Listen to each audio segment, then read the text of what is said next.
তো আজকে আমি বানাবো ডিম টোস্ট আর হলো ধনেপাতার পকোড়া। তো চলো বানানো যাক। তো প্রথমে মাঠ থেকে ধনে নিয়ে এসে ধুয়ে নিলাম। তো এবার বানাবো ধনেপাতার পকোড়া।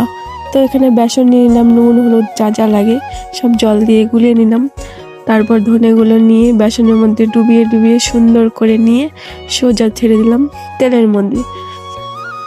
তো আমার এখানে আস্তে আস্তে ভাজা হচ্ছে, তো হতে হতে তারপর হয়ে গেল ভাজা। তারপর নামিয়ে নিলাম, একটু একটু লাল হয়ে গেছে, লাল হয়ে গেলে নামিয়ে নিবে।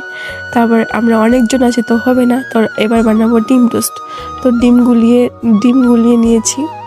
তারপর এবার হলো টোস্টটা ডুবিয়ে ডিমের মধ্যে তেলের উপর ছেড়ে দিলাম। এবার আমার ডিম টোস্ট হয়ে গেলো। ডিম টোস্টগুলো একটু পুড়ে গেছে, কোনো ব্যাপার না, পেটেই যাবে। তারপর নামিয়ে নিলাম। এবার থালার মধ্যে ডিজাইন করছি কেমন লাগছে। তারপর এখানে কি সুন্দর হয়েছে দেখতে, ওরা বলছে দারুণ হয়েছে। তারপর ওদের দেখাচ্ছি কোনটা খাবে, কেমন হলো দেখ।